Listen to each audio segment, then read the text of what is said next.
అందరికీ నమస్కారం. గత వీడియోలో ఒక జాతక విశ్లేషణ చేయడం జరిగింది. వారి తల్లిగారు ఫోన్ ద్వారాగా ఒక విషయాన్ని చెప్పారు. ఈ అమ్మాయికి ఆరోగ్యపరమైన మరియు ఉద్యోగపరమైన పరిస్థితులు ఏ విధంగా ఉన్నాయి, కొంచెం విశ్లేషణ చేయండి అని అన్నారు. అలాగే ఆ అమ్మాయి గారి తాలూకా చిన్నమ్మ గారు మన దగ్గరే ఉన్నారు, వారిని అడుగుదాం. ఓకేనా? 17/1/2023 కాడి నుండి దాదాపు 6-7 నెలలు వెనక్కి వెళ్ళండి. వెనక్కి వెళ్ళడం అంటే దాదాపు 2022 జూన్ కాడి నుండి ఈ అమ్మాయి హాస్పిటలైజేషన్ అయ్యిందా లేదా? వెళ్ళిందా? ఓకే. ఎందుకు వెళ్ళింది? కారణం ఏంటంటే ఈ శాటర్న్ గోచార రీత్యా 26/1/2020లో మకర రాశిలో సంచారం. మకర రాశిలో సంచారం అంటే లగ్నాత్తు సప్తమాధిపతి యొక్క నక్షత్రంలో సంచారం చేసింది. అప్పుడు సంచారం చేసుకుంటూ వచ్చినప్పుడు ఇక్కడ మకర రాశిలో ఉత్తరాషాఢ నక్షత్రం 2, 3, 4 పాదాల్లో సంచారం జరిగింది. ఈ సంచారం జరుగుతూ ఏమైందా అంటే నాటల్ చాట్లో ఉన్న రవి 3వ భావంలో ఉన్నారు. అక్కడ కమ్యూనికేషన్స్ బాగా జరిగినాయి. దేని నిమిత్తం? వివాహ నిమిత్తం జరిగింది. జరిగిన తర్వాత ఇక్కడే ఎవరున్నారు? శ్రావణ నక్షత్రం 4 పాదాలు ఉన్నాయి. సో 4 పాదాలు ఉండడం వలన ఈ చంద్రుడు, శ్రావణ నక్షత్రానికి అధిపతి చంద్రుడు, ఈ చంద్రుడు 6వ భావాధిపతి అయి లగ్నంలో కూర్చున్నారు. సో లగ్నంలో కూర్చున్నప్పుడు ప్రేమించుకున్న వాళ్ళు ఏమనుకుంటారు? పెళ్లి చేసుకోవాలనుకుంటారు. ఈ ప్రస్తావన తీసుకెళ్లి పెద్దవాళ్ళ మధ్యలో పెట్టారు. పెద్దవాళ్ళు ఏమైనా ఒప్పుకుంటారా? రండి పెళ్లి చేస్తామని? నో అని చెప్పేశారు.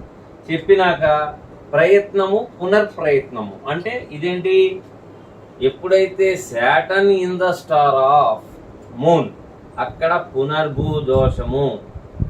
చంద్రుడు శని నక్షత్రాల్లో సంచరించిన పునర్భూ దోషం, చంద్రుడు మకర కుంభాల్లో సంచరించిన పునర్భూ దోషమే. అలాగే శని కర్కాటక రాశిలో సంచరించినా కూడాను పునర్భూ దోషమే. కాబట్టి ఇక్కడ శనీశ్వరులు ఏం చేశారు? శ్రావణ నక్షత్ర సంచారం చేశారు. వాళ్ళు ఏం చేశారు? 1కి 10 సార్లు తల్లిదండ్రులకి చెప్పి ఒప్పుకొని వివాహం చేసుకున్నారు. చేసుకున్నాక ఏమైనా సుఖపడ్డారా అంటే సుఖపడలేదు. కారణం ఏంటి అంటే ఇక్కడ ధనిష్ట నక్షత్రం 1, 2 పాదాలు ఉన్నాయి. ఈ 1, 2 పాదాలు ధనిష్ట నక్షత్రం సంచారం చేస్తున్నప్పుడు శని నాటల్ చాట్లో తృతీయాధిపతి, దశమాధిపతి 3 కమ్యూనికేషన్, మిత్రులు, రాకపోతలు, మధ్యవర్తి తత్వం, చెత్త చెదారం ఇవన్నీ అవుతాయి. అయినప్పుడు ఈ 10వ భావానికి కూడా అధిపతి అయ్యాడు కదా. సో ఇక్కడ ఏమైంది అంటే వ్యయంలో ఉన్నారు. వ్యయంలో ఉండినప్పుడేమో హాస్పిటలైజేషన్ ఇచ్చారు. ఆ తర్వాత లగ్నంలోకి వచ్చారు. లగ్నంలో 17/1/2023లో హాస్పిటల్ ఇచ్చారు. హాస్పిటల్ ఎందుకు ఇచ్చారంటే 6వ భావంలో శని సంచారం. ఈ 6వ భావం అనేది ఎప్పుడు ఏంటంటే మానవుడి యొక్క శరీరంలో ఒక్కొక్కళ్ళు ఒక విధంగా చెప్తా ఉంటారు. నేను నేర్చుకున్న పద్ధతిలో నా యొక్క అనాలిసిస్ లో ఇప్పుడు దాకా ఏది మిస్ కాలేదు. కాబట్టి కుజుడు 6వ భావంలో ఉన్నారు. 6వ భావం అంటే పొత్తి కడుపు. పొత్తి కడుపు అంటే పొత్తి కడుపు తెలిసింది. పొత్తి కడుపు ఉండే ప్రదేశం లోపల ఏమున్నాయి అనేది కదా మనకు కావాల్సింది. కాబట్టి గైనికల్ ప్రాబ్లం అనేది డిసైడ్ చేసాం. లేడీస్కి గైనికల్ ప్రాబ్లం వస్తుంది. ప్రాబ్లం ఎందుకు వస్తుంది, ఏ విధంగా వస్తుంది అంటే కేతుతో సంబంధం శుక్రుడు పెట్టుకున్నారు. సో గైనిక్ కారకుడు శుక్రుడు అయినప్పుడు బ్లీడింగ్ కి కారకుడు వచ్చేటప్పటికి కుజుడు. ఈ కుజుడు aspect on Saturn and moon. Moon అంటే ఏంటంటే ప్రయాణించడం.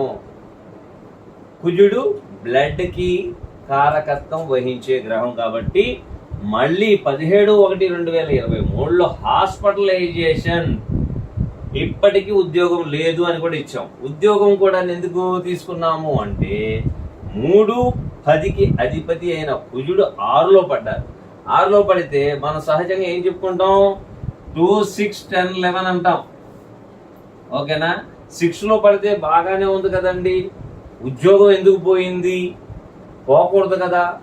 6 అనేటప్పటికి శత్రువు, రుణము, రోగము, సేవ ఉండాలి కదా అని మీరు అనుకుంటున్నారు. కానీ దశాధిపతి అయిన శని 12వ భావానికి సిగ్నిఫికేటర్ అయ్యారు.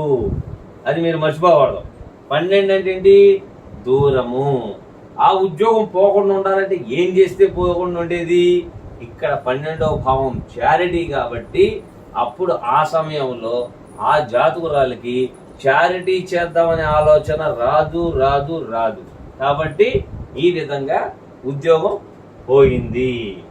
అయితే ఉద్యోగం పోయిందా లేకపోతే ఈవిడ వేరే చోట ప్రయత్నం చేసుకుంటుందా అంటే ఆల్రెడీ ఉద్యోగం గురించి 17/1/2023కు ముందలే ఆ అమ్మాయికి ఇన్ఫార్మ్ చేశారు, మీరు ఉద్యోగం నుంచి మిమ్మల్ని తీసేయడం జరుగుతుంది అనే మాట వాడవచ్చు. కంగారు పడాల్సిన అవసరం లేదు. ఎందుకంటే 10వ భావాధిపతి అయ్యారు కాబట్టి, 6లో ఉన్నారు 3వ భావాధిపతి కాబట్టి. 3వ భావాధిపతి కమ్యూనికేషన్ చేసేసారు. ఎందుకంటే శనీశ్వరుడు చాలా బలవంతుడు. తన యొక్క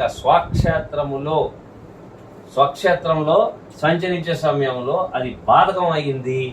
రెండోది 4వ భావం అయింది, ఇంటికాడ కూర్చుంటానికి కారణాలు. ఆ తర్వాత మళ్ళీ తల్లి గారు ఏమడిగారంటే ఉద్యోగం ఎప్పుడు వస్తుంది అని అడిగారు. ఇప్పుడు గోచారరీత్యా రాహు యొక్క నక్షత్రంలో 2వ పాదంలో శని సంచారం జరుగుతుంది, సతివేష నక్షత్రంలో.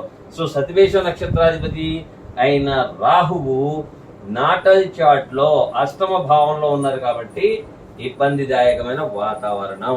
1, 2 పాదాలు. ఇది ఏ విధంగా మనం డిసైడ్ చేయాలంటే దీన్నే, ఈ చార్ట్నే మనం నవాంశ చార్ట్ గా మార్చాలి. నవాంశ చార్ట్ గా మార్చాలన్నప్పుడు అశ్వని, భరణి, కృత్తిక, రోహిణి, మృగశిర, ఆరుద్ర నక్షత్రం 1, 2 పాదాలు ఆ అమ్మాయికి కలిసి రావు. ఎందుకంటే అష్టాధిపత్యం దోషం వచ్చింది. 3వ పాదం అన్నప్పుడు లగ్నంలోనే ఉంటారు కాబట్టి 3వ పాదంలో సంచరించే సమయంలో, 4వ పాదంలో సంచరించే సమయంలో ఈ అమ్మాయికి జాబ్ వచ్చే అవకాశం 100కి 90% ఉంది. అది మీరు ఎలా చెప్పగలరు అని మీరు అనుకోవచ్చు. అనుకున్నప్పుడు మనం చెప్పడంలో తప్పు లేదు. ఓకేనా? సో ఇక్కడ చూడండి, జూన్ జూలైలో సంచారం జరుగుద్ది.